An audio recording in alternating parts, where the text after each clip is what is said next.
ये आपको कड़ियों जोड़नी बताऊँ। ये पट्टी बाड़ पासी जोड़नी, एक पट्टी वाली जोड़नी, एक बिगर पट्टी वाली 8 कड़ी हो, 4 पट्टी वाली 4 बिगर पट्टी वाली। पट्टी वाली एक जोड़नी, एक बिगर पट्टी वाली जोड़ो तो ऊँची नीची लब्बड़ का नहीं रहे कड़ी लेंगे।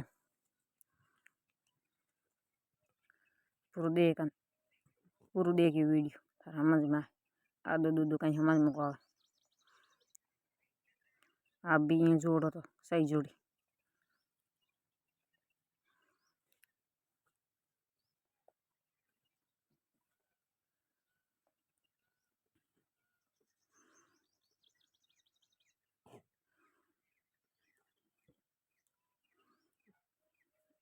पूरू जोड़ कड़ियाँ